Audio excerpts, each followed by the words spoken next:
Yo, what's up everybody? In this video we're going to look at the Tuesday slate. So we got a monster 14-game slate to talk about.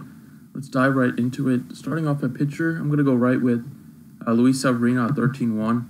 He is the most expensive pitcher on the slate, but I think there's enough value that you can pay up for a pitcher today.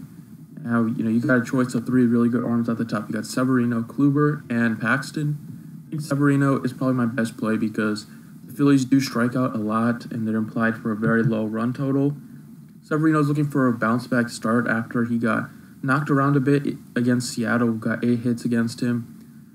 But, if we saw the Phillies offense, they do struggle against righties sometimes, and especially righties that have so much movement, like Severino does, just so much strikeout upside. And the Phillies do have the highest opponent strikeout rate with over 26% against righties this year. So I think Severino 13-1 against a strikeout-heavy team is a really solid play today in Citizens Bank Park. Second pitcher is going to be FREDDY PERALTA at 7,900. He has 2 out of his 3 starts were monster games, 30 points and 41 points in Coors. Now he gets to face a really weak offense at home in Miller Park. It's just too good of a matchup. This guy has been unreal. He looks like he's going to be a future superstar.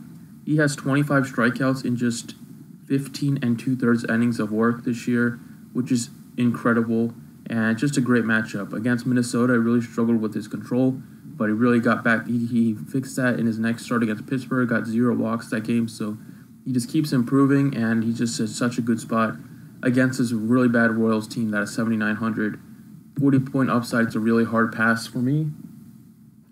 First base, I got Eric Hosmer at 3,800. Great price tag on him. He's under 4,000. Good matchup today against Beebens Dirk of Texas, who does not strike anybody out and gives up a lot of hard hits. So I think Hosmer has a good chance to go deep here in this hot Arlington weather, and he's been hitting righties extremely well this season with a 297 batting average and a 480 slugging. So on the road, I think Hosmer is a really good option for you at first base, really cheap and has good upside, as we all know. Third base, I'm going to go cheap with Charlie Culberson of the Braves. Culberson has been surprisingly really good this year. He's been, Matt Harvey, you want to target lefties against him, but he's still been pretty bad against righties as well. Culberson hitting 6 at 3,300. Really cheap, good spot in the batting order, and he has been hitting the ball really well against righties this year. 3 of his 4 home runs have come against righties, and he's slugging well over 440 against them. So I like Culberson as a cheap third base outfield spot. And then into the outfield, we go with Ian Desmond at 3,900. Desmond is one of the only players I've ever seen that actually plays better away from Coors than in Coors. So far this season, his numbers are like the opposite. On the road, he's batting 239 with a 507 slugging, and then at home in Coors, he's really struggled this year for some reason, but he's really been really good the last 10 games, as you see 10.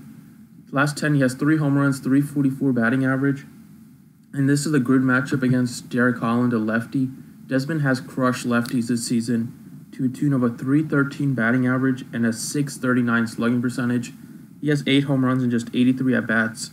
Versus lefties and against righties, he only has 7 home runs and almost 170 at-bats. So much power with him from the left side of the plate. As I mentioned, he is slugging 639 against southpaws this season. So great numbers, and his price tag is very friendly. So unlike Arenado, Story, whose price tag are still extremely high, even though they're not in Coors, Desmond got a nice discount, almost $1,000. So I like him a lot at 3,900. And then finally, last but not least, you got Chad Pinder at just 3,300. Great matchup here against a lefty. Pinder has really good success against lefties this season. And against left-handers, he jumps up to number 2 in the batting order. So he should be batting second, which is just a great value play at 3,300.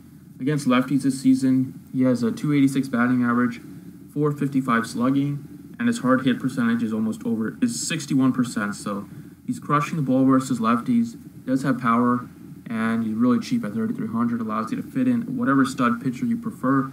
I prefer Severino on the slate, but those are the 6 plays I got for you. We're looking to get back on track today. I'm going to be going heavy to make up for the last 2 days that we finished out of the money, but let's get it. Thanks for watching. Appreciate it. Good luck today.